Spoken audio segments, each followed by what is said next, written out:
subscribe my channel and press bell icon.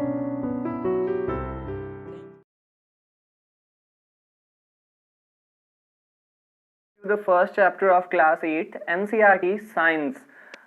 मैं ये science का chapter number 1 crop production and management class 8 का जो टॉपिक है वो आप सबके लिए लेके आया हूँ। बहुत ही रिक्वेस्टेड वीडियो है, बहुत सारे स्टूडेंट्स ने कमेंट में करके रिक्वेस्ट की थी इस वीडियो की, तो हम आज से साइंस का भी सीरीज स्टार्ट कर रहे हैं। कंटिन्यूअसली हम सारे चैप्टर्स की वीडियोस प्लस सॉल्यूशंस लाते जाएंगे। हमारे चैनल पे बने रहिए आप लोग।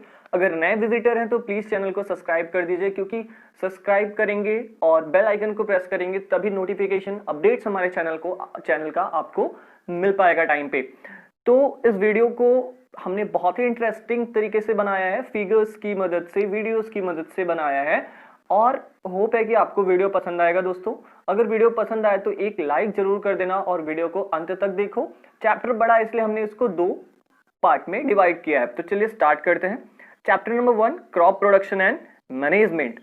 Crop production and management, crop फसल उत्पादन और प्रबंधन। इस चैप्टर में हम फसल कैसे उगाते हैं, कौन कौन सी फसलें होती हैं, उसको उगाने से लेके काटने तक की प्रक्रिया इस चैप्टर में हम पढ़ेंगे।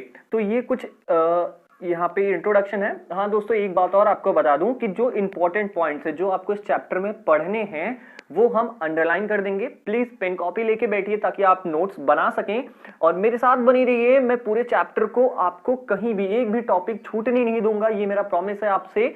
और जो भी आपको इंपॉर्टेंट लगे नोट्स बनाते जाइए, हम उसको अंडरलाइन भी कर देंगे। और हमने यहाँ पे इमेजेस की भी मदद ली है ताकि आपको जल्दी विजुलाइज हो सके, क्लियर हो सके topic. Paheli and Boojho went to their uncle's house during the summer. Paheli और बूझो एक भाई बहन रहते हैं, वो अपने अंकल के घर गर्मियों की छुट्टियों में जाते हैं। तो वो वहां पे क्या देखते हैं? खुरपी, सीकल, सोवल, प्लाव, मतलब कि खुरपी देखते हैं, हसिया देखते हैं, हल देखते हैं, इत्यादि ये सारी चीजें वो खेतों में देखते हैं।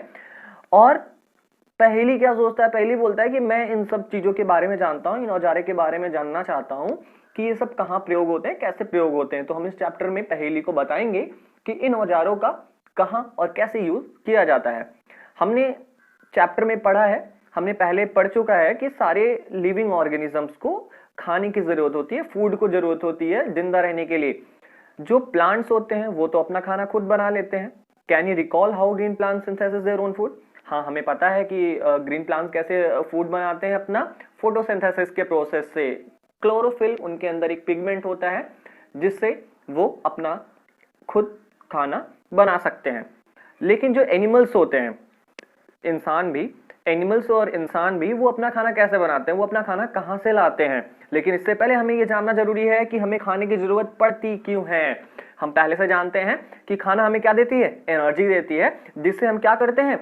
Utilized by organism for carrying out their various body function. जो कि हम मानवों द्वारा या एनिमल्स द्वारा या ऑर्गेनिजम्स द्वारा जो एनर्जी मिलती है हमें खाने से, उसका हम प्रयोग कहाँ करते हैं? जो बॉडी में प्रक्रिया चलती है, बहुत सारी जो गतिविधियां चलती है, उसमें हमारी जो एनर्जी मिलती है हमें खाने से वो खत्म हो जाती है। जैसे कि डाइजेशन, रेस्पिरेशन, एक्सक्रिएशन, ये सब प्रक्रियाएं जो हमारे बॉडी के अंदर चलती हैं, जिसके लिए हमें एनर्जी की जरूरत पड़ती है। हम अपना खाना पौधों से भी लेते हैं और जानवरों से मिलता है, दोनों से हमें अपना खाना मिलता है। अब बात यहाँ पे ये आती है कि जब हमें हर व्यक्ति को यहाँ पे इतनी भारी मात्रा की पॉपुलेशन, इतना सारा पॉपुलेशन है हमारे वर्ल्ड का, और इतनी भारी मात्रा में जब खाने की जरूरत है तो इतना सारा खाना हमें मिलेगा कहाँ से? तो उसके लिए क्या करना पड़ेगा हमें? Food has to be produced on a large scale. खाने को बहुत बड़ी मात्रा में उगाना पड़ेगा। और इसे करने के लिए हमें किन की चीजों की जरूरत है? लगातार उत्पादन करने की जरूरत है, प्रॉपर मैनेजमेंट, उचित प्रबंधन करने की जरूरत है, और डिस्ट्रीब्यूशन ऑफ फूड, और जो हम उगाते हैं उसको हर पार्ट में, देश के हर पार्ट में पहुंच सके, उसका भी प्रबंधन हमें करना होगा। तो ये तो था इंट्रोडक्शन पूरा, और मेन चैप्टर यहां से स्टार्ट होता है एग्रीकल्चर प्रैक्टिसेस, मतलब कि कृषि गतिविधियां। कौन कौन सी गतिविधियां होती हैं क्रॉप को बोने से लेके काटने तक के जो समय होता है, उसमें कौन कौन सी गतिविधियां एक फार्मर, एक किसान करता है, वो सब हम इस चैप्टर में पढ़ेंगे। तो चलिए देखते हैं। लाइन बाय लाइन एक्सप्लेनेशन तो दे रहा हूं मैं आपको, और इंपॉर्टेंट पॉइंट भी मैं अंडरलाइन कर दूंगा, तो प्लीज वीडियो को स्किप ना करिए और देखते जाइए। टिल 10,000 BC, 10,000 BC तक लोग क्या करते थे? वो लोग नोमैडिक थे, और वो यहाँ से एक जगह से दूसरे जगह घूमा करते थे खाने के लिए और रहने की खोज में। वो कच्चे फलों को खाते थे, कच्चे सब्जियों को खाते थे, जानवरों का शिकार करते थे। धीरे धीरे वो जानवरों का शिकार करना स्टार्ट कर दिया अपने खाने के लिए। और उसके बाद उन्होंने जमीन पे एक जगह ठहरना, जब एक जगह वो रुकने लगे तो उन्होंने जमीन पे उत्पादन, कृषि चालू कर कृषि मतलब कि उत्पादन करना स्टार्ट कर दिया। वो चावल उगाने लगे, वो वीट उगाने लगे और भी बहुत खाद्य पदार्थ के फसलें हैं वो अपना उगाने लगे। और यहीं से जन्म होता है एग्रीकल्चर का। एग्रीकल्चर क्या है दोस्तों? एग्रीकल्चर और खेती में आप फर्क समझिए। एग्रीकल्चर की डिफिनेशन यहाँ पे मैं आपको दे दे रहा हूँ। एग्रीकल्चर में वो सारी चीजें आती हैं, रियरिंग ऑफ एनिमल्स हो गया, क्रॉप प्रोडक्शन हो गया, वो सारी चीजें जो हम अपने डेली नीड्स को पूरा करने के लिए करते हैं, जो हम एनिमल्स का रियर करते हैं, एनिमल्स का पशुपालन करते हैं जिनसे हमें दूध मिलता है, और क्रॉप को हम उगाते हैं जिनसे हमें क्या मिलता है, जरूरी सीरियल्स, वेजिटेबल्स, फ्रूट्स, ये सारी चीजें मिलती हैं। तो इन सब चीजों को मिला के एग्रीकल्चर कहा जाता है, इसे एग्रीकल्चर कहते हैं। चलिए आगे देखते हैं। एक और बहुत ही इंपॉर्टेंट डिफिनेशन है क्रॉप की। क्रॉप की डिफिनेशन यही है, when plants of the same kind are grown and cultivated in one place on a large scale, it is called a crop. जब बहुत सारे पौधे, एक ही प्रकार के बहुत सारे पौधे बड़ी मात्रा में उगाए जाएं तो उसे हम क्रॉप कहते हैं, उसे हम फसल कहते हैं। When plants of the same kind are grown and cultivated in one place on a large scale, it is called a crop. इसका उदाहरण देख लेते हैं, एग्जाम्पल देख लेते हैं। जैसे कि कोई बहुत सारी गेहूं की जो पौधे होते हैं वो एक जगह पर, एक खेत में बहुत सारे उगाए जाते हैं, तो हम उसे कहते हैं वो वीट का क्रॉप है, वो पैडी का क्रॉप है, वो बार्ले का क्रॉप है। तो ये सारी चीजें ये होती हैं क्रॉप। क्रॉप बेसिकली क्या होता है, आप एक लाइन में जान लीजिए कि बहुत सारे एक प्रकार के पौधे भारी मात्रा में जहां उगाए जाते हैं वो होता है क्रॉप, उसे हम कहते हैं फसल। हम पहले से जानते हैं, you already know that crops are of different types like cereal. हम पहले से जानते हैं कि जो फसलें होती हैं वो कई प्रकार की होती है, जैसे सीरियल्स अनाज हो गए, वेजिटेबल्स सब्जियां हो गई, फल हो गए, और ये तो बहुत सारी चीजें होती है जैसे हम अनाज उगाते हैं, फल उगाते हैं, सब्जियां उगाते हैं। लेकिन हम जिस सीजन में वो उगते हैं उस सीजन के आधार पर हमने इन्हें मुख्यतः तीन प्रकार में डिवाइड किया है। 2-3 प्रकार में हमने इन्हें डिवाइड किया है, विभाजित किया है। India is a vast country. India हमारी बहुत बड़ी कंट्री है जहां पे क्लाइमेटिक कंडीशन जैसे कि तापमान, नमी और वर्षा एक जगह से दूसरे जगह पे क्या करती है, अलग होती है, वैरी करती है। मतलब यहाँ पे थोड़ी कम बारिश है तो वहां पे ज्यादा बारिश, यहाँ पे कम गर्मी है वहां पे ज्यादा गर्मी होगी। तो तापमान और रेनफॉल वो अलग अलग जगह पे अलग अलग है, और इसी के आधार पर हमारे पास बहुत सारी रिच वेराइटी ऑफ क्रॉप्स हैं, बहुत सारी रिच वेराइटीज ऑफ क्रॉप्स हैं, बहुत ही भारी मात्रा में फसल हैं जो कि भारत के या हमारे देश के अलग अलग हिस्सों में उगाए जाते हैं। इतने भिन्नताओं के बाद भी, डिस्पाइट दिस डाइवर्सिटी, हम क्रॉप्स को, फसलों को मुख्यतः 2 भागों में विभाजित करते हैं। पहला हो गया हमारा खरीफ क्रॉप। ये बहुत ही इंपॉर्टेंट पॉइंट है दोस्तों। खरीफ क्रॉप, रबी क्रॉप को अंडरलाइन कर दीजिएगा, इसके डिफिनेशन पूछे ही जाते हैं। तो 2 बहुत ही मेन टाइप ऑफ क्रॉप होते हैं, जैसे कि एक हो गया खरीफ क्रॉप। खरीफ क्रॉप क्या होता है? खरीफ क्रॉप हमारे वो क्रॉप होते हैं जो कि रेनी सीजन में उगाए जाते हैं, जो कि बरसात के मौसम में उगाए जाते हैं। बरसात का मौसम हमारे यहाँ जून से सितंबर के बीच में होता है ना, तो जून से सितंबर के बीच में जो भी फसल उगाए जाते हैं वो हम उन्हें खरीफ क्रॉप कहते हैं। जैसे कि धान हो गई, धान की खेती, चावल की खेती, मेज हो गया, सोयाबीन हो गया, ग्राउंड नट हो गया, कपास हो गया, ग्राउंड नट मतलब मूंगफलियां हो गई, ठीक है। तो ये सारी चीजें हमारी खरीफ क्रॉप में आती है। खरीफ क्रॉप बेसिकली आप जान लीजिए जो कि जून से सितंबर के महीने में जिसकी बुआई और कटाई होती हो वो है खरीफ क्रॉप। रबी क्रॉप क्या होता है? रबी क्रॉप क्या होता है? रबी क्रॉप विंटर सीजन में, ठंडियों के मौसम में उगाए जाते हैं, मतलब कि नवंबर से लेके जनवरी फरवरी तक, ठीक है, उगाए जाते हैं। अक्टूबर से लेके मार्च तक जिन्हें हम कह सकते हैं। इनके कुछ एग्जाम्पल हैं जैसे कि गेहूं हो गए, ग्राम हो गया, मटर हो गया, सरसों हो गया, ठीक है, लिंसीड हो गया। ये सारी चीजें रबी क्रॉप्स में आती हैं। एक मुख्य डिफरेंस जो खरीफ क्रॉप और रबी क्रॉप में है, खरीफ क्रॉप को उगने के लिए ज्यादा पानी की जरूरत होती है और वहीं रबी क्रॉप्स को उगने के लिए कम पानी की जरूरत होती है। इसीलिए खरीफ क्रॉप को हम बरसात के मौसम में बोते हैं और रबी क्रॉप्स को हम जो ड्राई सीजन होता है हमारा ठंडियों के मौसम में, हम उसमें बोते हैं। बिसाइड दिस, इसके अलावा कुछ दाल और जो कुछ सब्जियां होती हैं वो जो गर्मियों में उगाई जाती हैं कई जगह पे, इन्हें हम जायद क्रॉप भी कहते हैं। जायद क्रॉप, ZAID, जायद क्रॉप वो क्रॉप्स होते हैं जो कि समर सीजन्स में उगाए जाते हैं, जैसे कुछ सब्जियां हो गई, दाल हो गए, वो होते हैं हमारे जायद क्रॉप्स। तो जायद क्रॉप्स उतना इंपॉर्टेंट नहीं है, इसलिए आपके एनसीईआरटी के सिलेबस में रखा नहीं गया है उसे। आगे देखते हैं basis practices of crop production. कौन कौन से मुख्य प्रक्रियाएं, गतिविधियां होती हैं जो कि एक किसान फसल उगाने के लिए अपनाता है, कौन कौन सी गतिविधियां वो करता है तब जाके फसल उगता है। हम इस पॉइंट के अंदर उन सारी चीजों को पढ़ेंगे। Cultivation of crops involves several activities undertaken by farmers over a period of time. You may find that these activities are similar to those carried out by a gardener or even by you when you grown ornamental plants in your house. Cultivation of crops, जो एक फसल उगाने के लिए बहुत सारी गतिविधियों से एक किसान को गुजरना पड़ता है।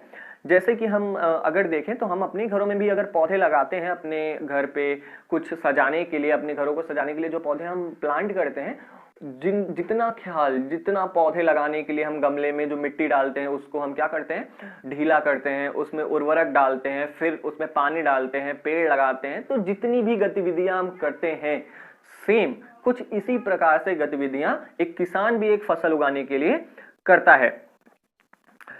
और इसी को हम क्या कहते हैं, एग्रीकल्चर प्रैक्टिसेस। इन्हीं गतिविधियों को हम एग्रीकल्चर प्रैक्टिसेस कहते हैं। एग्रीकल्चर प्रैक्टिसेस की डिफिनीशन इंपॉर्टेंट है थोड़ा, इसलिए हमें देखना जरूरी है। यहां से है कि जो भी activities those you may find that these activities are similar to those carried out by a gardener or even by you, and when you grow ornamental plants in your house, these activities or tasks are referred as agriculture practices. Agriculture practices की definition ये आपके screen पे popup हो रही है, आप इसको जरूर देख लीजिए।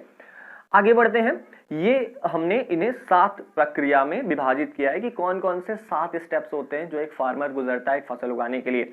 तो पहला है मिट्टी को तैयार करना, प्रिपरेशन ऑफ सॉइल। मिट्टी को तैयार करना, मिट्टी को ढीला बनाना, ठीक है, उसको जोतना, फिर उस पर पानी डालना, ठीक है, फिर उसको लेबल करना, सोइंग, बीज बोना, एडिंग मैन्योर, खाद और उर्वरक उसमें मिलाना, सिंचाई करना, अनवांटेड प्लांट्स, जो कि हमारे फसल में कभी कभी अनवांटेड प्लांट्स जो कि जिन्हें हम नहीं चाहते कि वो उगे, वो भी उग जाते हैं, उनको हटाना, मैनुअली हटाना या किसी केमिकल का यूज करके हटाना, हार्वेस्टिंग, कटाई, फिर उसको रखने का प्रबंध करना। ये सारी चीजें एक फसल उगाने के लिए इन सारी चीजों से हमें गुजरना पड़ता है। तो पहला देखते हैं प्रिपरेशन ऑफ सॉइल।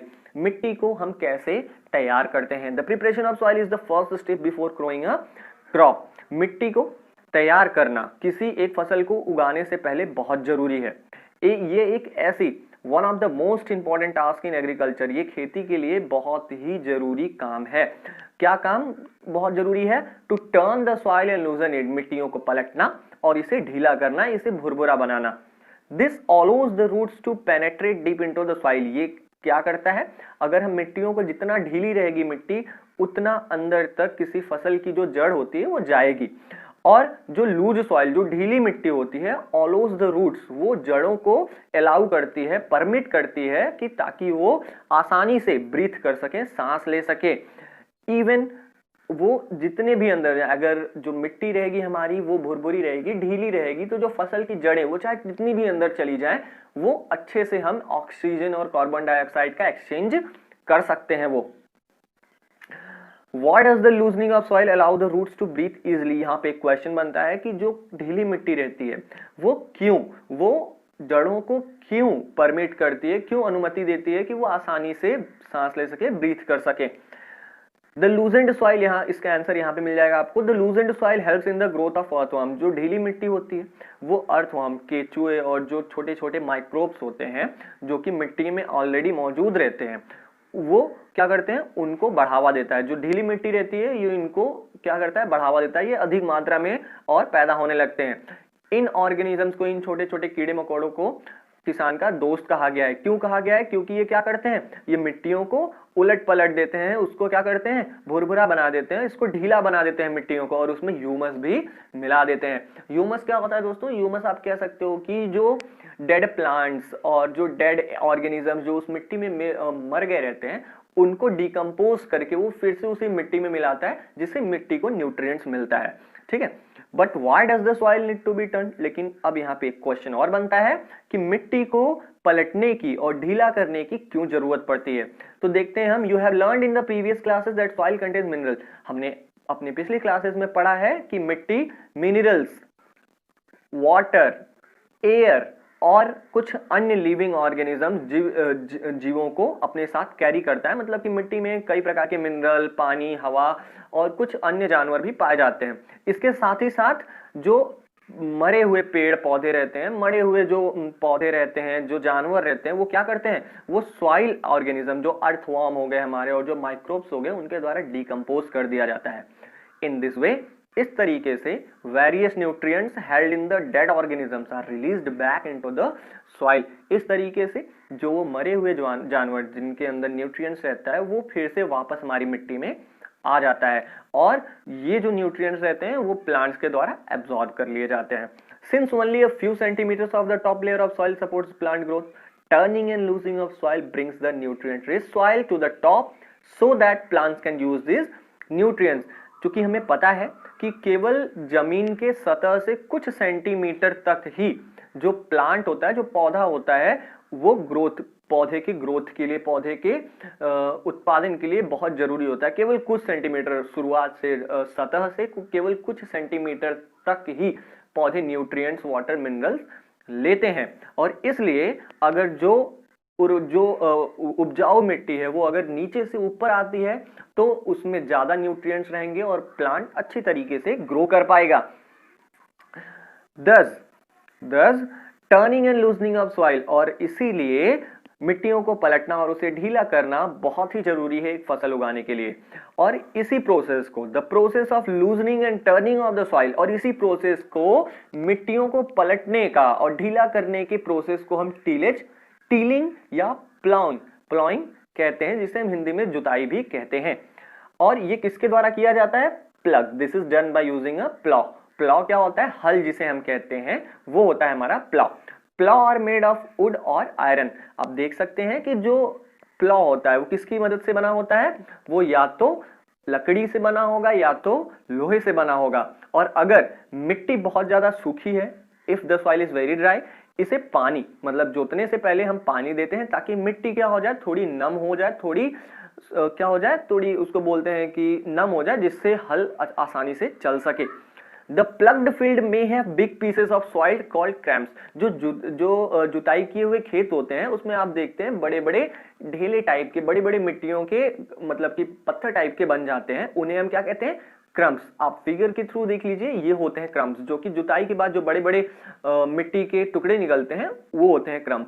और इन क्रम्स को तोड़ना बहुत जरूरी होता है। तो हम इन्हें तोड़ते कैसे हैं, प्लैंक की मदद से तोड़ते हैं। हम अपने ट्रैक्टर्स में लगा के, या कभी कभी आप देखते होंगे गांव में एक पटरी टाइप का रहता है और पटरी पे लोगों को बैठने के लिए कहा जाता है और वो बैलों से या जानवरों से खिंचाई करवाई जाती है ताकि जो क्रम्स हैं वो टूट जाए, ब्रेक हो जाए। और the field is labelled, field को लेबल किया जाता है किस लिए, जुताई करने के लिए, बुआई करने के लिए, फॉर सोइंग, बुआई करने के लिए, एज वेल एज, और इरिगेशन मतलब सिंचाई करने के लिए भी हम फील्ड को क्या करते हैं, लेबल करते हैं, प्लेन करते हैं। और ये लेबलिंग किससे की जाती है, लेबलर की मदद से की जाती है। लेबलर आप सब जानते होंगे, आपके गांव में, आपके शहरों में ट्रैक्टर से बांध के खेतों को लेवल किया जाता है, वो एक सतह के रूप में कर दिया जाता है, प्लेन कर दिया जाता है। समटाइम्स, कुछ समय तो क्या होता है, manure is added to the soil. जो खाद होते हैं, खाद क्या होता है आप जानते हैं दोस्तों, हमारी जो नेचुरल फर्टिलाइजर्स होते हैं जिन्हें हम कहते हैं काऊ डंग हो गया, ये सब सारी चीजें मैन्योर में आती है हमारे। तो कभी कभी क्या होता है, जुताई करने के पहले ही हम मैन्योर खेतों में डाल देते हैं ताकि जब जुताई की जाए तो जब मिट्टी पलटे तो अच्छे से मैन्योर उस मिट्टी में मिल जाए और वो पौधों को हमारे उगने में और अच्छा मदद करे। इससे क्या होता है, इससे प्रॉपर मिक्सिंग हो जाती है, मतलब कि जो खाद होते हैं वो मिट्टी से अच्छी तरीके से मिल जाते हैं। और बुआई से पहले हम मिट्टियों को पानी भी देते हैं ताकि जो मिट्टी है वो पूरी तरीके से क्या हो जाए, एकदम नम हो जाए, एकदम सॉफ्ट हो जाए। ठीक है, तो होप आपको ये समझ में आया होगा। अगला टॉपिक देखते हैं, एग्रीकल्चर इंप्लीमेंट्स, मतलब कि जुताई और बुआई के लिए कौन कौन सी औजारों की जरूरत पड़ती है वो देख लेते हैं, कौन कौन सी है। बिफोर सोइंग द सीड्स, जो बुआई के पहले ये बहुत जरूरी है कि जो सॉइल्स हैं, जो मिट्टी है, उसको दाने के समान, मतलब जितना छोटा हम कर सकते हैं उतना छोटा कर दे, ताकि हमें बहुत ज्यादा उत्पादन, फसल का उत्पादन मिले। और ये किया किससे जाता है? ये अलग अलग प्रकार के औजारों की मदद से किया जाता है। इसमें मुख्य औजार कौन कौन से हैं? प्लॉ है, हो है, कल्टीवेटर है। प्लॉ मतलब हल होता है, हो मतलब कुदाल होती है, और कल्टीवेटर आप जानते हैं जो ट्रैक्टरों में बांध के आमतौर पे जो जुताई होती है उसे हम कल्टीवेटर कहते हैं। तो आप देख सकते हैं प्लॉ ये है प्लॉ, ये है हो, और ये है कल्टीवेटर। ठीक है, ये जो दिख रहा है आपको ट्रैक्टर के पीछे लगा है, ये है कल्टीवेटर, ये है हो, और ये है आपका हल। इनके बारे में हम एक एक करके पढ़ेंगे, तब हम आपको फिगर से समझाएंगे क्या चीजें होती हैं। सबसे पहला आता है plough. This is being used since ancient times for tilling the soil. ये बहुत ही पुराने समय से जुताई के लिए हमारे गांव में यूज किया जाता है। इसका किन किन चीजों के लिए यूज होता है? मतलब कि उर्वरक को मिलाने के लिए, मिट्टी में मिलाने के लिए, फसल में मिलाने के लिए इसकी जरूरत पड़ती है, और जो अनवांटेड प्लांट्स हैं उनको हटाने के लिए, और स्क्रैपिंग ऑफ सॉइल करने के लिए हम हल की मदद लेते हैं। This implement is made of would. ये किसका बना होता है? ये लकड़ी का बना होता है। जैसा कि आप फिगर पे देख सकते हैं, ये लकड़ी का बना होता है, और ये खींचा जाता है बैलों द्वारा। मतलब कि दो बैल होते हैं, उनके द्वारा ये खींचा जाता है। बैल की जगह और भी एनिमल्स हो सकते हैं, जैसे हॉर्सेस हो गए, कैमल्स हो गए। और ये क्या, ये अपने साथ it contains a strong triangular iron strip called ploughshare. आप देख रहे हो जो नीचे वाला हिस्सा है, जो लोहे का हिस्सा है, वो त्रिकोण होता है, इसे हम प्लक्सेर कहते हैं। इसका जो मेन पार्ट होता है, जो हल का मेन पार्ट होता है, वो ये देख रहे हैं आप, जो लंबा सा लकड़ी का ये लॉग है, ये होता है, इसे हम प्लग सैफ्ट कहते हैं। और प्लग सैफ्ट के जहां से ये प्लग सेयर होता है, उसके जस्ट अपोजिट दिशा में एक हैंडल होता है पकड़ने के लिए। ठीक है, the other end is attached to a beam. और जो इसका दूसरा हिस्सा होता है वो देखिए बैल के, यहाँ पे देखिए आप देख रहे हैं बैल के गले में ये जो बीम लगी हुई है इससे जुड़ा हुआ है। तो ये होता है, क्या बोलते हैं हम उसे, ये बुल स्नेक में उसका अदर पार्ट जुड़ा होता है। वन पेयर ऑफ बुल, जो कि एक बैलों का जोड़ा और एक आदमी इससे आसानी से चला सकते हैं। The indigenous wooden plug is increasingly being replaced by iron plug. जो पुराने जमाने के हल थे वो अब लोहे के जो हल हैं इससे आजकल जुताई हो रही है, हम उनका ज्यादा यूज नहीं करते। जो वुडन प्लाउस थे हम उनका ज्यादा यूज नहीं करते, अब हम आयरन प्लाउस का यूज करते हैं इन दिनों। हो, कुदाल जो होता है, it is a simple tool. ये बहुत ही साधारण सा औजार होता है, जो हमारे फसल के बीच में अनवांटेड प्लांट्स आ जाते हैं उनको हटाने के लिए यूज होता है, और मिट्टी को ढीला करने के लिए भी इनका यूज होता है। इनमें लॉन्ग रॉड ऑफ वुड, मतलब कि वुड की, लकड़ी की लॉन्ग रॉड होती है, या आयरन की भी वो हो सकती है, और एक बहुत ही मजबूत चौड़ा मुड़ा हुआ लोहे का प्लेट होता है, जो कि इसके एक किनारे लगा दिया जाता है। आप देख सकते हैं ये यहाँ पे जरूरत है, ये देख रहे हैं आप, ये बड़ा सा जो लंबा सा दिख रहा है इसे हम कहते हैं ये बीम के मदद से आप देख रहे हैं इसको जोड़ा गया है। प्लेट जो कि इसका बहुत ही मुख्य हिस्सा होता है, बेंट प्लेट, ये है। ग्रिप जो कि पकड़ने के लिए है, हैंडल है, और ये जो लंबा सा है रॉड है वो। ठीक है, तो ये है हो, और ये एनिमल्स के द्वारा खींचा जाता है, जानवरों द्वारा ये खींचा जाता है। कल्टीवेटर क्या है? आज दिनों क्या होता है, जो जुताई होती है वो जो ट्रैक्टरों में कल्टीवेटर लगे होते हैं उनकी मदद से की जाती है। ये जो लेबर होता है, मतलब जो आदमी लोग मेहनत करते थे और समय जो लेती थी, वो इन सब चीजों को बचाता है। आगे चीज देखते हैं क्या है, सोइंग, बुआई जिसे हम कहते हैं। Sowing is the most important part of the crop production. जो बुआई होती है किसी फसल की, वो बहुत ही जरूरी होती है, क्योंकि जब बुआई नहीं होगी तो फसल को काटेंगे क्या हम।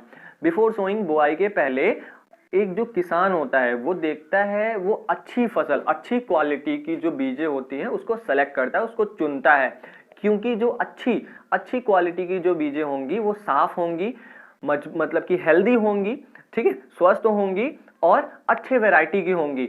फार्मर्स इनका यूज करता है ताकि वो बहुत ज्यादा से ज्यादा उत्पादन कर सके। अब सिलेक्शन ऑफ सीड्स का सिलेक्शन हम कैसे करते हैं देख लेते हैं। हम इसके लिए एक एक्टिविटी भी ले सकते हैं। एक बीकर में हम क्या करें, आधा पानी डाल दें और उसमें गेहूं की कुछ बीजें डाल दें मुट्ठी भर। तो क्या हम देखेंगे, हम उसमें थोड़ा देर इंतजार करते हैं। Are these seeds which float on water, क्या ये कुछ सीड्स आपको ऐसी दिख रही हैं जो कि पानी में फ्लोट कर रही हैं, जो कि पानी में तैर रही हैं? क्या वो हल्की हैं कि पानी में तैर रही हैं? क्या वो जो भारी हैं वो नीचे डूब गई हैं? तो इन सब क्वेश्चंस का आंसर जानने के लिए हम आगे पढ़ते हैं कि ये भारी क्यों हैं, ये हल्की क्यों हैं जो तैर रही हैं। तो ये हल्की इसलिए होती हैं क्योंकि वो डैमेज्ड होती हैं, क्योंकि वो क्या होती हैं, अंदर से खोखली हो चुकी होती हैं, इसलिए वो उनमें वजन बिल्कुल नहीं रहता और वो पानी पे तैरती हैं।